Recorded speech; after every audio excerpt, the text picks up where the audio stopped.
今日咧同大家講下債息飆升啊嚇，咁啊近日咧全球政府嘅債券都面臨一個拋售潮啦，即係相對個債息就飆升。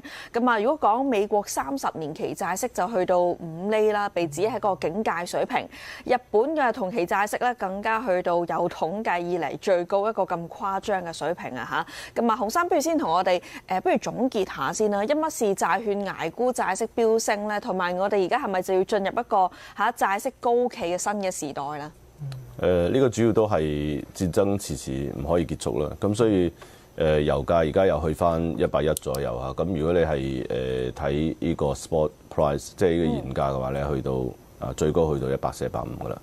咁所以對於一個老百姓嚟講，譬如話呢個美國人嚟講，咁佢舊年到而家佢個汽油費係升咗100%，食用油升咗60%、70%。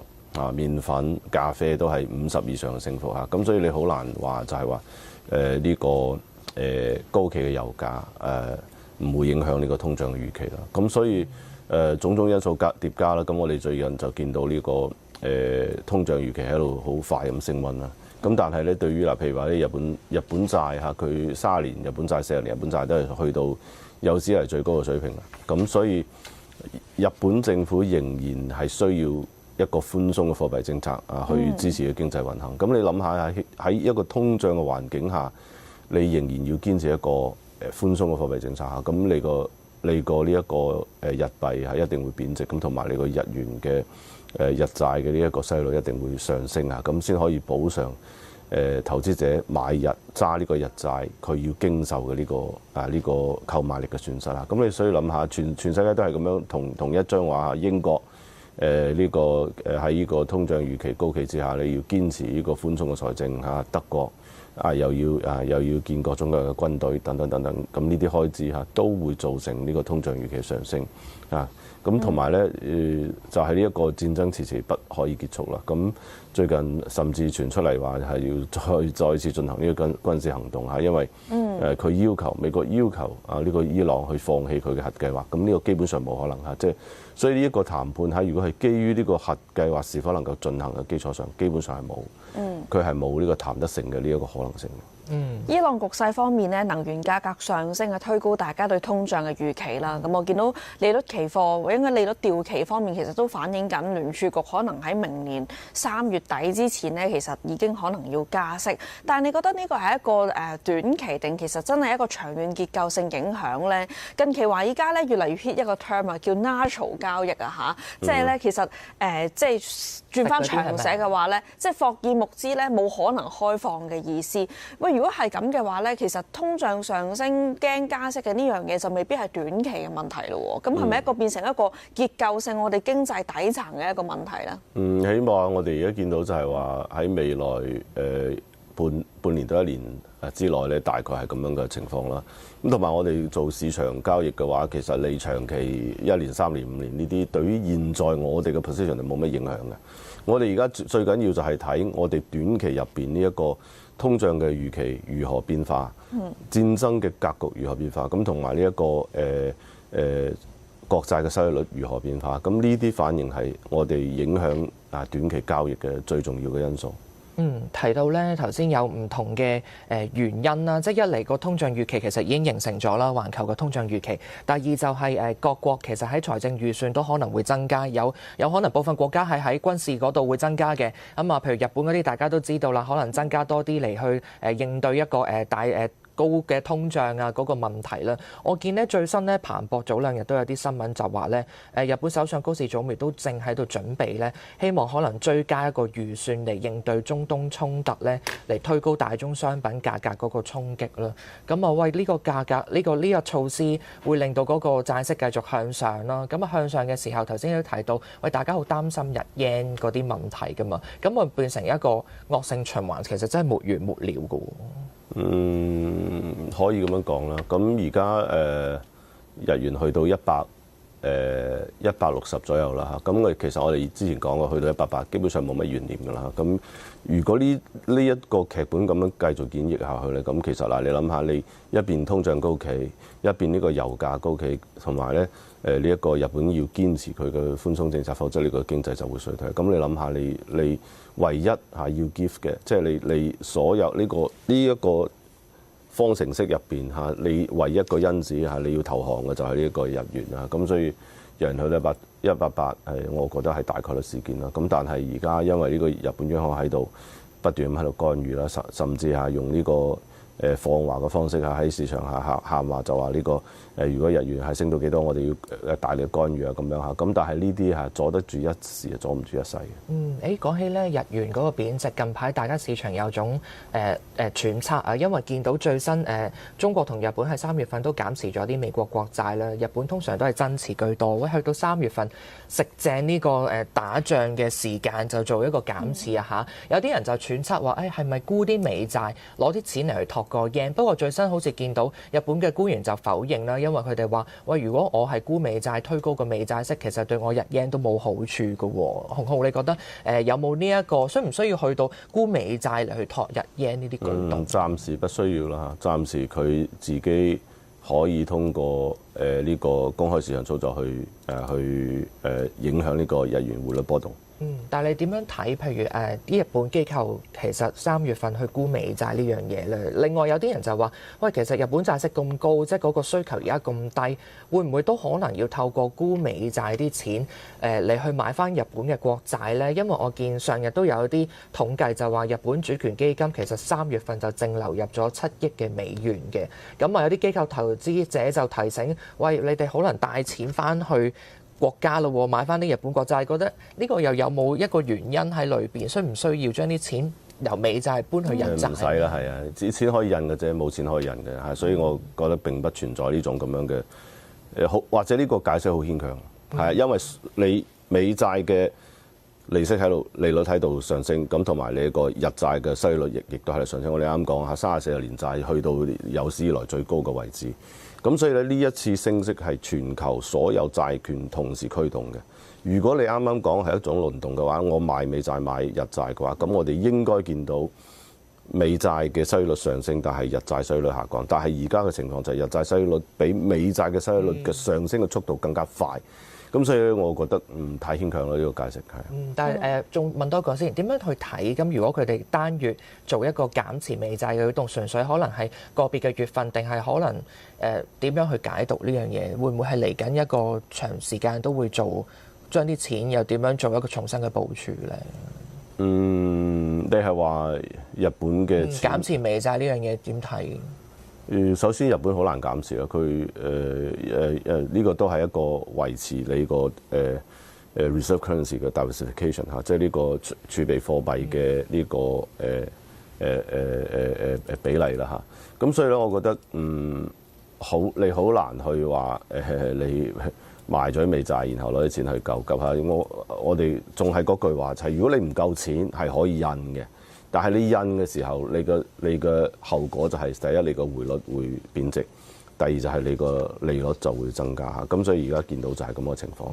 一個擴張性嘅財政政策一定導致印錢冇辦法㗎。你冇可能話變賣家產去賣呢啲啊，去搞呢咁嘅嘢嚇。我覺得呢個好牽強嘅。不過對於中國嚟講，減持美債呢樣嘢，似乎大家都見到係有一個趨勢。呢個趨勢應該相信都繼續維持啦，首先我覺得呢一個説法係只睇我哋中國嘅官方嘅數據，你冇睇到譬如話啲比利時帳戶嚇。咁譬如話我作為一個國家隊，我喺做交易嘅時候，我係不希望人哋見到我張牌，我張底牌嘅嚇。因為如果你見到我嘅底牌嘅時候，你係有一個 additional information， 你有額外嘅信息去影響市場嘅價格，導致到我嘅 position 會受損嘅。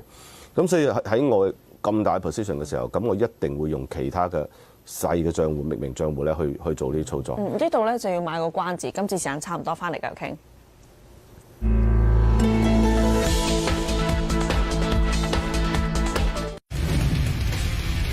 頭先講到一啲各國債息飆升嘅原因啦，其中一個咧，洪生即係分析就係呢個嘅伊朗局勢推高通脹價格，令到大家覺得個通脹飆升，然後加息嘅預期升溫嚇咁啊。其實你睇環球債市嘅表現咧，好似幫新主席喐十咁啊，嚟緊新主席啦，可能加定息先啦已經。但係嚟緊，你覺得洪生有冇啲咩轉捩點？可能呢件事會緩和咧？如果局勢慢慢溫和落嚟嘅話，其實會唔會成為一個轉捩點咧？咁啊，同埋如果真係債息係冇解咁樣一路飆升落去，又會唔會成為一個危機級別嘅問題咧？呢一個主要就係之前大家覺得冇事，因為即係大家都有好多儲備啦，中國有10幾億桶啦，日本亦都有據說亦都有3個月以上嘅儲備嚇，咁所以大家覺得就算係我每日捉單1000桶嘅話，咁如果呢個戰事可以喺1-2個月之內結束，咁咧佢呢個油價回歸平靜嘅話咧，咁其實你又可以喺呢個低油價嘅時候進行 restocking 下去補貨㗎。咁所以大家都覺得冇事啦。咁但係而家睇落就唔係啦，因為嗱，譬如話你就算係而家就嚟去到6月份啦，咁你海峽重新開放嘅話咧，咁其實你入邊嗰啲船jam up 出嚟嘅呢一個時間係需要㗎。咁同埋咧有一啲停止生產嘅油井你再次重新生產咧，亦都係需要嘅。咁同埋咧就係話你有其他嘅因素啦，譬如話喺夏季嘅時候，喺美國係一個 driving high season 啦。咁你個油價係一般嚟講 seasonality 呢個季節性嘅油價都會飆升嘅。咁所以咁樣嘅時候，你仍然係見到呢個戰爭嘅結果懸而未決嘅話，咁你呢個預期嘅影響就非常大嚇。咁所以喺咁嘅情況下，你唔可以預期減息，因為嗱，你記得如果今年年頭嘅時候，大家都覺得哇，今年可以減兩次息，甚至更多啦。咁但係減下唔減啦，係啊，仲話要加息添嚇，可能即係6月份按兵不動啦，7月份加息啦。咁嘅話，咁呢個預期咁大嘅轉變嘅話，佢一定係會反映喺市場價格入邊嘅。咁但係我哋而家見到就係話市場，尤其係股票市場嘅價格係完全對於呢啲係無動於衷嘅。尤其是啲晶片股啦，係咪啊？咁樣嘻嘻冚冚咁樣繼續喺度升啦。如果真係個通脹預期其實已經係形成咗啦，甚至我見啲大行咧，譬如美銀咁樣啦，喂，年尾啊嗰個油價報油都仲係要睇90美元嘅時候，咁一定肯定今年都唔使諗減息呢樣嘢啦。咁啊，對於喂近排升得咁勁呢啲嘅晶片啊、科技股啊，會唔會變相而家就係一個藉口或者一個理由，其實而家要開始做一啲減磅嘅動作咧？而家肯定要 lock in profit 㗎啦。即係如果你喺過去2個星期你翻咗一倍嚇，你有啲芯片股翻咗1倍㗎啦已經嚇。咁其實你可以，我覺得係可以獲利了結嘅嚇。因為呢個大嘅風暴嚟嘅時候咧，咁其實係呢一種咁嘅 position 係最容易俾人衝擊到嘅嚇。咁我哋而家見到就係話，譬如話你市場好多嘅呢個數據啦嚇，譬如話呢個散戶嘅投機度啊，呢個槓桿ETF 嘅交易嘅情況啊，等等等等，咁同埋呢個 margin lending 嘅情況咧，其實都係顯示下呢個整個行情係用呢個加槓桿嘅形式去谷起身㗎嚇。咁我哋當然不否認就係話，即係呢個 AI 革命係一個巨大嘅生產力嘅變化。咁同埋喺未來嘅幾年入邊咧，對於 AI 需求係仍然係呢個指數級增長啦。咁但係你好難喺1個月之內將未來10年所有嘅 benefit 全部 price in 晒，我覺得係好難嘅。首先洪生認為個債息抽升嘅情況會繼續啦，但係會唔會真係演化成為一個我哋知道債息其實亦都係代表緊環球嘅借貸成本啊嘛，即係亦都係代表政府嘅還債壓力啊嘛，即係會唔會係谷爆個債息啊，成為一個危機級別嘅問題？你覺得呢個可能性高唔高啊？呢個點樣講咧？我哋其實喺2年前，我哋見過英國出現呢個債券嘅危機啦。咁其實當時係呢個整個呢個英鎊嘅貶值同埋呢一個英國收益率嘅上升咧，咁其實都係顯示一個危機層面，亦都導致咗當時英國嘅女首相做咗2個星期啦，好似係走咗㗎啦。咁喺歷史上可能係最短命嘅呢個首相啦。咁類似嘅情況大概率事件都會去發生嚇，但係我哋而家就係唔知道佢會發生喺乜嘢邊一個國家身上啊。咁但係我哋見到嚇，無論係美國或者日本咧，咁其實佢個財務狀況都係岌岌可危嘅啦。譬如話你美國呢一次打仗嘅呢個 budget 嚇，呢個預算咧係從呢個經常性預算、常規預算嚟嘅，即係喺個政府今年做 budget 嘅時候，你係冇 budget 到突然之間你會產生呢個幾千億嘅呢個打仗嘅成本嘅。咁你可以諗下，為咗填呢個坑，你一定係需要去增發呢個債務，或者你係增加呢一個稅務嘅負擔。無論係邊一個選項，都係不利於市場。你睇股市會因為特別係美股啦，會因為呢樣嘅調整幾多？你自己點睇嚟嘅美股個行法啊？我覺得而家逢高減啦，係啊，咁大概我哋睇住15%嘅回落先。係咪即係譬如標普近排咧破咗頂7500，可能都已經係叫做見咗頂㗎啦。咁啊，但係如果要落嘅話，落到去邊一啲位置係咪真係15%？15% 其實都頗多㗎喎。係啊，技術性都係技術性調整啦嚇。咁我哋而家暫時睇住就係話呢一個階段性嘅頭部已經見到啦。咁同時咧，即係其實見頂係個過程啦。咁其實你大家睇下舊年嘅圖啦。咁其實美股見頂一直去到2月底3月份咧，咁先係見到頂開始回落㗎嚇。咁其實之前係一個好圓弧形嘅一個頂嚟嚇。咁呢一次嚇呢個美聯儲或者呢個 Donald Trump 佢有乜嘢？呢個法子呢個妙計可以拯救就係呢個股市係讓佢 tackle 讓佢反彈咧，咁我哋到時先知。咁但係而家無論從情緒同埋技術面咧，同有呢個消息面咧，其實都係不利於市場。其實近排債息向上咧，我又諗，喂，會唔會多個原因就係喐實就嚟上場？市場其實開始 price in 定咧，佢可能會做即係縮表呢個，因為大家都知道，喂，佢好似一路都係傾向話做縮表，尤其是係縮減一啲長債嘅嗰個持有量㗎嘛。咁會唔會喺市場都開始其實有？你覺得有冇 price in 緊呢樣嘢喺裏邊咧？而家我覺得大家都唔知道點樣 price in 啦。咁但係你見到就係話每一次呢個人出現喺新聞嘅頭條嘅時候，市場都係暴跌嘅。OK， 每一次都係咁樣嚇。黑色嘅。上一次上個星期五咪就係咁咯，佢 confirm 咗啦嘛，佢確認咗，然後嘣一聲，市場跌得幾犀利嚇。係。咁所以咧，我覺得呢啲都係需要注意咯。咁由於佢呢個縮表嘅偏向，佢係大家早就知道㗎啦嚇。咁亦都冇人見過嚇你咁，如果係主動縮表嘅話，佢會產生咩後果？因為過去幾年都係被動縮表嘅嚇，被動縮表縮下縮，唔見咗3萬億。咁唔見3萬億咧，佢突然間發現原來呢個美聯儲嘅短端嘅呢個流動性冇晒嘅，呢個 repo facility 冇晒㗎啦。咁所以咧，亦都導致到間中我哋見到喺過去幾年咧都係有時有波動㗎。咁美聯儲亦喺波動嘅時候，佢會重新進行呢個公開市場操作，去補給呢個短期嘅流動性。咁所以我哋暫時認為係呢個 watch 嘅偏向係不利於市場啊，咁但係市場亦都未有完全計入呢啲咁嘅影響。不過就算個美股高位調整15%都好啦，其實落到低位係咪好快已經會有翻個反彈力咧？你見到上個月其實高位計都跌咗超過10%嘅，不過好快又破翻頂，大家都覺得喂，其實落到低位反而係吸翻啲 AI 股時機。喂，其實而家個策略係咪就係等佢調整到15%左右，我哋又搏翻反彈咧？而家我覺得大家都係咁諗啦，即係大家覺得如果你跌落嚟嘅時候，我哋就去 buy 嚟跌啦嚇。咁呢種咁樣嘅策略就係佢會有效，直到冇人相信為止嚇。咁所以 AI 你講緊係嘛？係啦。咁所以咧，我覺得呢一個就係要睇市場結構咯，即係我哋而家暫時唔使諗到咁遠住。但係頭先你話大市可能會調整最多1.5%。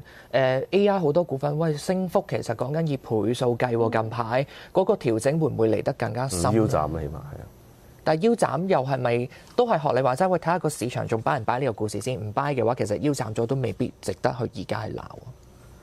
而家梗係唔鬧啦，佢都未跌，你點鬧啫？即係跌咗腰斬咗一半之後，你覺得都係要睇當時市場個氣氛仲信唔信 AI 係嘛？係因為呢個消息面喺度不斷咁變化。我舉個例子咧，譬如話琴晚呢個思技一個存儲嘅公司喺 JP Morgan 嘅呢個 Investment Conference 度，佢喺度話，佢話我哋而家呢個投入太多，但係件廠起得太慢嚇，到時到我哋廠起晒嘅時候，個 demand 可能冇啦，係啊，咁所以佢個 supply demand 係唔 match 嘅，咁即刻個股票跌咗7%，係啊，咁然後帶動整個板塊嚇，咁而家例如譬如話我哋睇 SOXL 啦，即係呢個槓桿型嘅呢個半導體嘅呢個 ETF 啦，咁佢上週五跌咗12%啦，琴晚亦都跌咗10%幾嚇，咁而家從180幾而家去到140幾㗎啦，咁所以嗱你話快唔快？好快㗎啫嚇，咁所以2日就到位㗎，咁所以我覺得大家喺咁嘅情況下咧，係即係起碼我覺得要控制倉位、控制風險、控制呢個槓桿。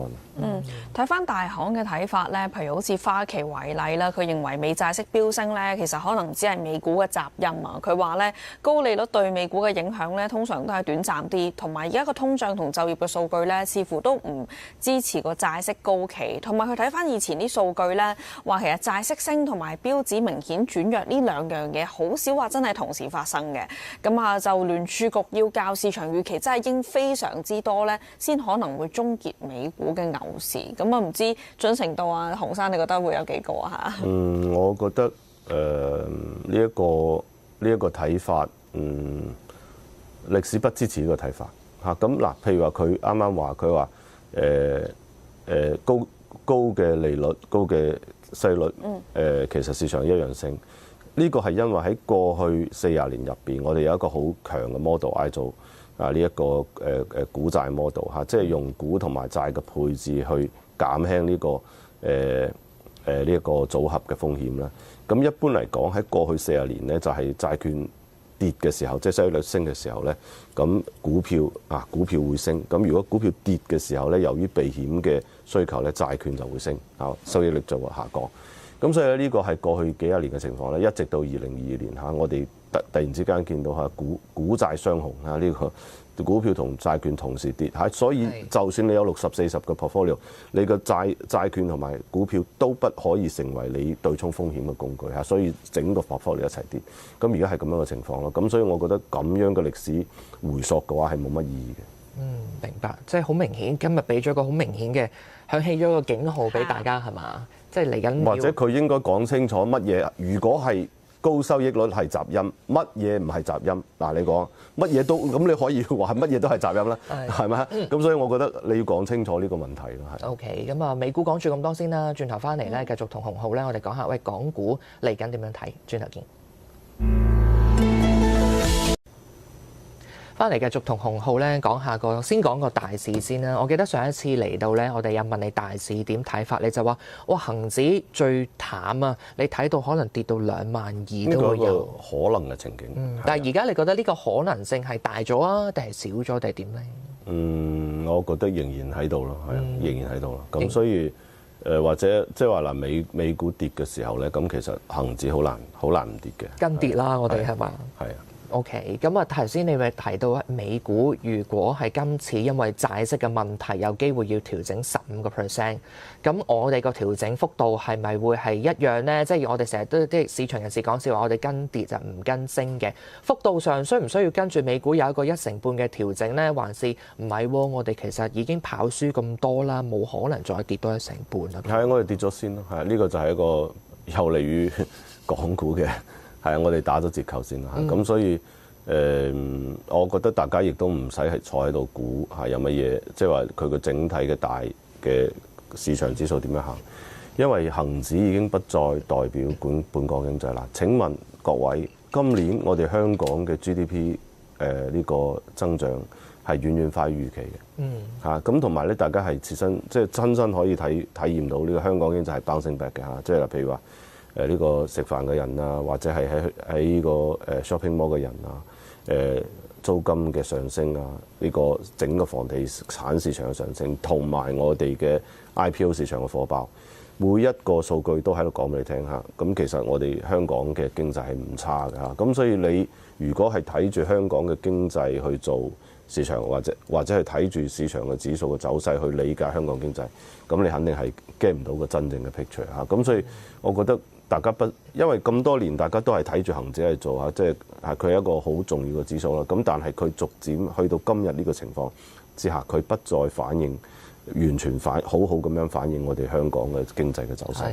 我都希望咧，真係可以望住香港嘅經濟，香港啲經濟數據咧，可以令到我哋恒指可以重新即係市場會係喜愛啦、偏好嘅一個市場。但係點解會係咁弱咧？你個原因即係嗱，近排有啲人分析就話，因為我哋始終冇一啲標的啊，即係同外邊啊，即係你同日本、南韓同美國，喂，人哋有好多好大嘅晶片股啊，有好多科網股啊，或者 AI 嘅股份，我哋就好缺少呢樣嘢，所以導致我哋成個大盤咧係個走勢完全拍馬都追唔上人哋嘅。你點睇呢樣嘢係咪？或者我哋香港嘅股票嘅指數嘅編制有問題，導致到呢個股票嘅指數不再反映我哋本港經濟。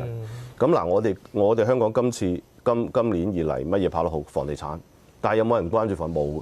係啊，但係房地產喺度反彈緊嘅。得個地產指數咯。係啦，冇錯啦。你睇個地產指數反彈好犀利，有啲甚至本港地產股係創咗幾年嘅新高嘅添，係嘛？咁所以我覺得大家不需要太介意我哋恒生指數。恒生指數入邊有乜嘢嗱？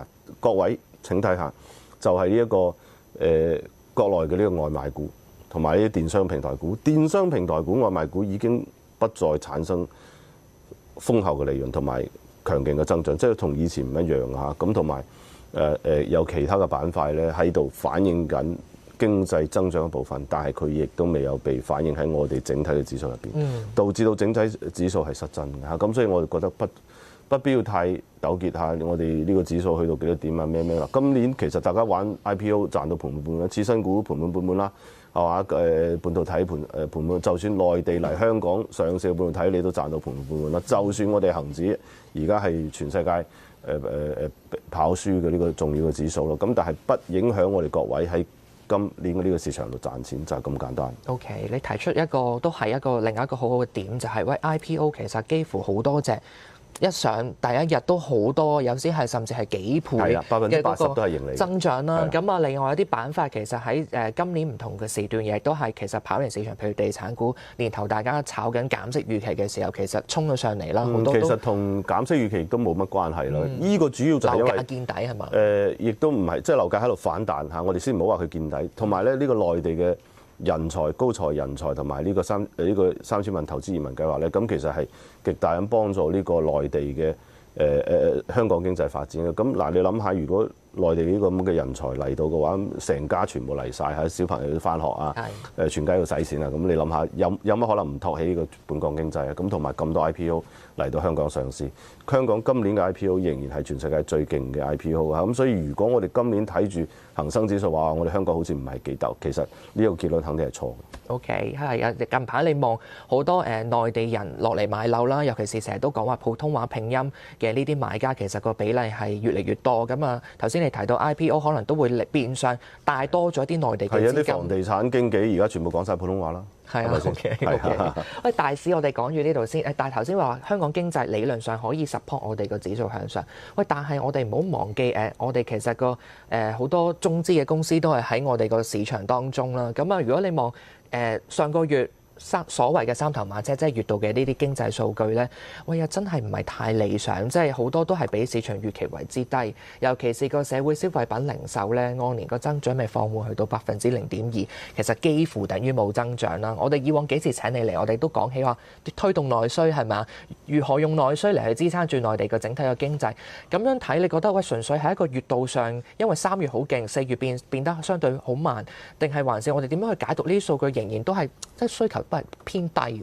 係咁嗱，首先就係舊年有呢個國保啦嚇，咁國保之後咧，咁其實國保產生好高嘅基數啦，咁所以咧導致到今年高基礎上咧，咁其實佢肯定係低少少嘅。咁而家呢個補貼亦都嗱，譬如話汽車補貼啊，呢個家電補貼冇咗啦嚇。舊年買個 mobile 買個 laptop 你都有好幾千蚊補助啊，咁而家冇晒。咁所以咧呢一個自然就會影響呢個零售咯。咁第二就係話，我哋其實亦都會見到就係內地嘅呢個CPI，即係呢個零售嘅價格咧，其實佢仍然未有出現大幅反彈嚇。咁所以咧，整體嚟講咧，內需的確同我哋感覺上面唔一樣。即係我哋嗱，譬如話因為我 regularly 我係去內地去出差啦，去講課啊，去教書嘅嚇。